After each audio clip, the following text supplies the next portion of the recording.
Hi hello ನಮಸ್ಕಾರ. ಚಾನಲ್ಗೆ ಸ್ವಾಗತ.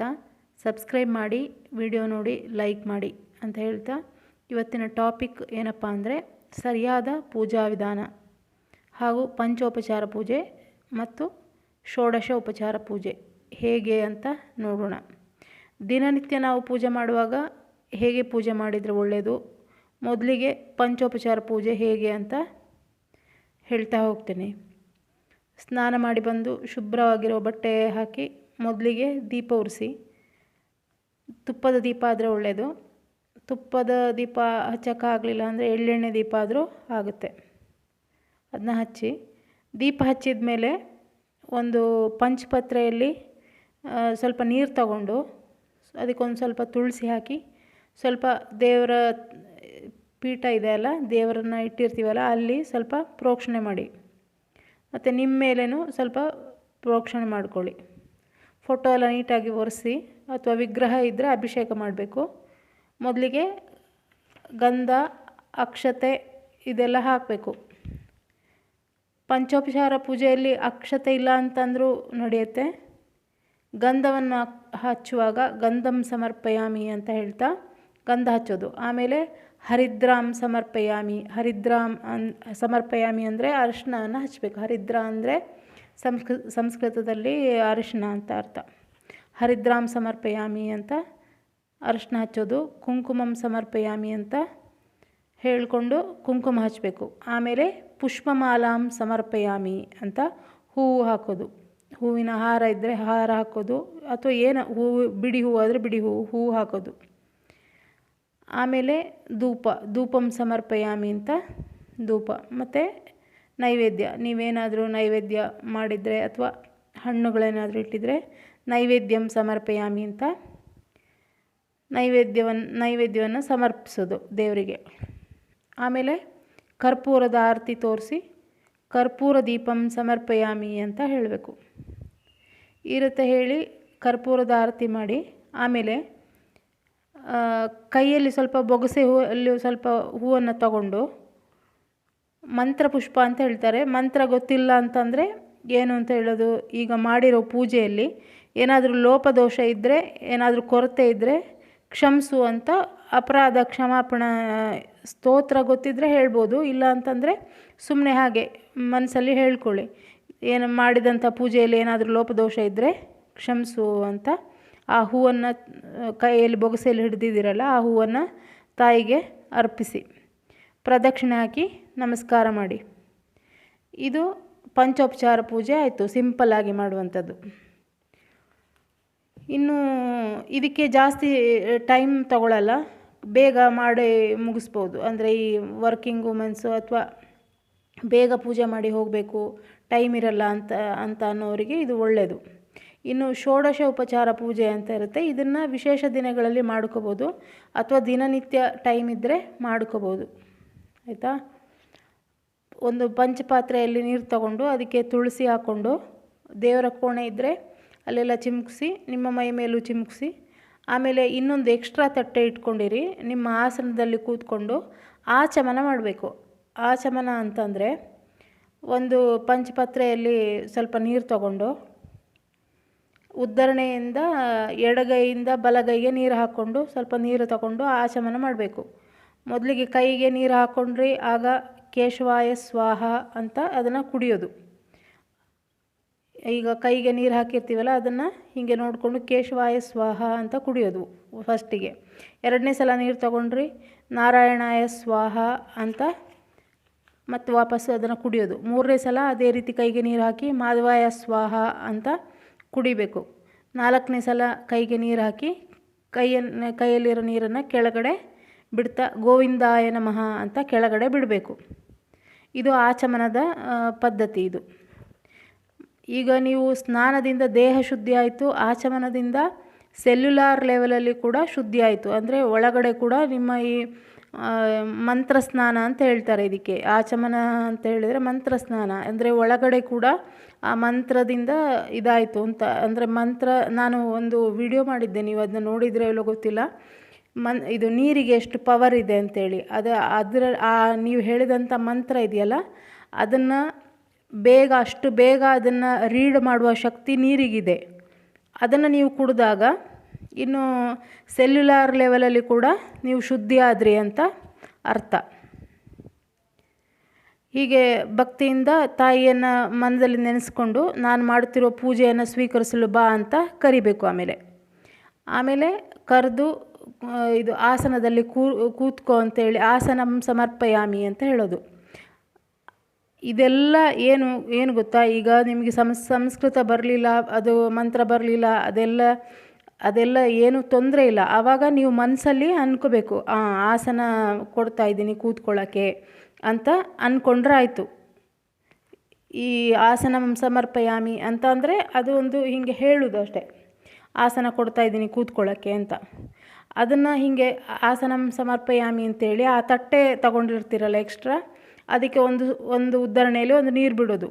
ಅಂದರೆ ಒಂದು ಆಸನ ಕೊಟ್ಟಿದ್ದೀನಿ ಅಂತ ಹೇಳುವ ಇದಕ್ಕೆ ಕೂತ್ಕೊಳ್ಳೋಕ್ಕೆ. ಮತ್ತು ಅರ್ಘ್ಯಂ ಸಮರ್ಪಯಾಮಿ ಅಂತ ಮತ್ತೆ ಇನ್ನೊಂದು ಸಲ ಉದ್ಧರಣೆಯಲ್ಲಿ ನೀರು ಬಿಡೋದು. ಮತ್ತು ಪಾದ್ಯಂ ಸಮರ್ಪಯಾಮಿ ಅಂತ ಇನ್ನೊಂದು ಸಲ, ಸ್ನಾನಂ ಸಮರ್ಪಯಾಮಿ, ವಸ್ತ್ರಂ ಸಮರ್ಪಯಾಮಿ ಅಂತ ಹೀಗೆ ಪ್ರತಿಯೊಂದಕ್ಕೂ ನೀರು ಬಿಡ್ತಾ ಹೋಗೋದು. ಆಮೇಲೆ ಸ್ನಾನಂ ಸಮರ್ಪಯಾಮಿ ಅಂತ ಆದಮೇಲೆ ಇದು ವಸ್ತ್ರಂ ಸಮರ್ಪಯಾಮಿ ಅಂತ ಹೇಳಬೇಕು, ನೀರು ಬಿಡಬೇಕು. ಮತ್ತು ಆಭರಣಂ ಸಮರ್ಪಯಾಮಿ ಅಂತ ಪುನಃ ತಟ್ಟೆಗೆ ನೀರು ಬಿಡಬೇಕು. ಇಷ್ಟ ಆದಮೇಲೆ ಮತ್ತು ಆವಾಗ ಹೇಳಿದ್ನಲ್ಲ ಪಂಚೋಪಚಾರ ಪೂಜೆಯಲ್ಲಿ ಮಾಡಿದ ಹಾಗೆ ಗಂಧ, ಅಕ್ಷತೆ, ಅರಿಶಿನ, ಕುಂಕುಮ, ಹೂವು, ಅಗರಬತ್ತಿ, ನೈವೇದ್ಯ, ಕರ್ಪೂರದ ಆರತಿ. ಮತ್ತು ಕೊನೆಗೆ ಕ್ಷಮಾಪಣೆ, ಅಂದರೆ ಏನಾದರೂ ತಪ್ಪಾಗಿದ್ದರೆ ಕ್ಷಮಿಸು ಅಂತ. ಅದೇ ಥರ ಈಗ ಗಂಧಂ ಸಮರ್ಪಯಾಮಿ, ಗಂಧ ಹಚ್ಚೋದು, ಅಕ್ಷತಂ ಸಮರ್ಪಯಾಮಿ, ಇದು ಅಕ್ಷತೆಯನ್ನು ಹಚ್ಚೋದು, ಹರಿದ್ರಾಂ ಸಮರ್ಪಯಾಮಿ, ಅರಿಶಿನ ಹಚ್ಚೋದು, ಕುಂಕುಮಂ ಸಮರ್ಪಯಾಮಿ, ಕುಂಕುಮ ಹಚ್ಚೋದು, ಹೂವು ಎಷ್ಟು ಬೇಕಾದರೂ ಹಾಕ್ಬೋದು. ಅಂದರೆ ಈ ಸುವಾಸನೆ ಬರುವಂಥ ಪುಷ್ಪ ಇರ್ತದಲ್ಲ, ಪರಿಮಳ ಬರುವಂಥದ್ದು, ಸಂಪಿಗೆ, ಮಲ್ಲಿಗೆ, ಕೇದಗೆ, ಈ ಥರ ಹೂಗಳು ಇಷ್ಟ ಆಕೆಗೆ. ಪುಷ್ಪಂ ಸಮರ್ಪಯಾಮಿ ಅಂತ ಆ ಥರ ಹೂಗಳನ್ನೆಲ್ಲ ಹಾಕೋದು. ಮತ್ತು ಹಣ್ಣಿನಲ್ಲಿ ದಾಳಿಂಬೆ ಆಕೆಗೆ ಪ್ರಿಯ ಅಂತ ಹೇಳ್ತಾರೆ. ಮತ್ತು ಕೊನೆಗೆ ಇಷ್ಟೆಲ್ಲ ಆದ ನಂತರ ಧೂಪ, ನೈವೇದ್ಯ, ಆರತಿ ಆದ ನಂತರ ಮತ್ತೆ ವಾಪಸ್ ಅದೇ ಥರ ಕೈಯಲ್ಲಿ ಸ್ವಲ್ಪ ಹೂವು ಹಿಡ್ಕೊಂಡು ಕೇಳೋದು. ಹೀಗೆ ಏನಾದರೂ ತಪ್ಪಾಗಿದ್ದರೆ, ನಾನು ಮಾಡಿದಂಥ ಪೂಜೆಯಲ್ಲಿ ಏನಾದರೂ ತಪ್ಪಾಗಿದ್ದರೆ ಕ್ಷಮಿಸು ಅಂತ ಕೇಳಿಕೊಂಡು ಅದನ್ನು ಆ ಕೈಯಲ್ಲಿರೋ ಹೂವನ್ನು ದೇವರಿಗೆ ಅರ್ಪಿಸೋದು. ಇನ್ನು ಇಷ್ಟೆಲ್ಲ ಮಾಡೋಕ್ಕೆ ಟೈಮ್ ಇಲ್ಲದಿರೋರು ಪಂಚೋಪಚಾರ ಪೂಜೆ ಆವಾಗ ಹೇಳಿದ್ನಲ್ಲ ಆ ಥರ ಮಾಡ್ಕೋಬೋದು.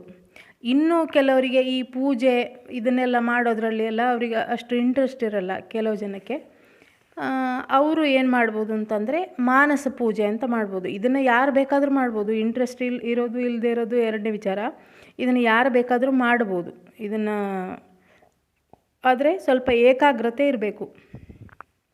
ಇದನ್ನು ಒಂದು ಕಡೆ ಕೂತ್ಕೊಂಡು ಒಂದು 3 ಸಲ ಡೀಪ್ ಶ್ವಾಸ ತಗೊಂಡು ತಾಯಿಯ ರೂಪವನ್ನು ಮನಸ್ಸಲ್ಲಿ ತಂದುಕೊಂಡು ತುಂಬ ರಿಚ್ಚಾಗಿ ಪೂಜೆ ಮಾಡೋದು.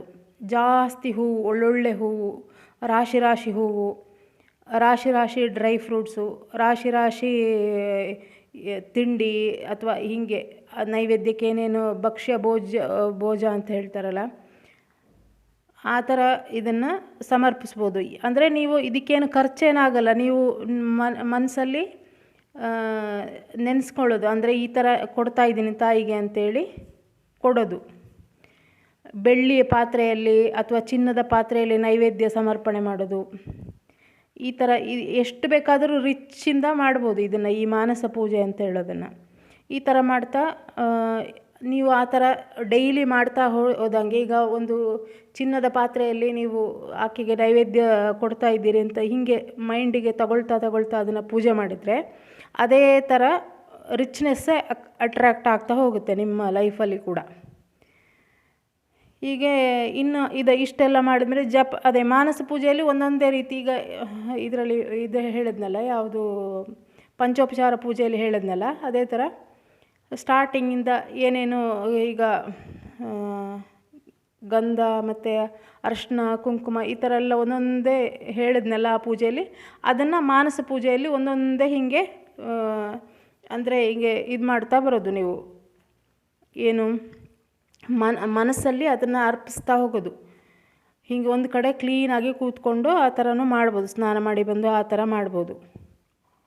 ಮತ್ತು ನೀವು ಇದಕ್ಕೆ ಏನು ಖರ್ಚಾಗದೇ ಇರೋ ಕಾರಣ ನೀವು ಎಷ್ಟು ರಿಚ್ಚಾಗಿ ಕೂಡ ಮಾಡ್ಬೋದು. ಇಡೀ ಮಾರ್ಕೆಟಲ್ಲಿರೋ ಹೂವೆಲ್ಲ ತಂದು ಸಮರ್ಪಿಸ್ತಾ ಇದ್ದೀನಿ ಅಂತ ಆ ಥರ ಬೇಕಾದರೂ ಅಂದ್ಕೋಬೋದು.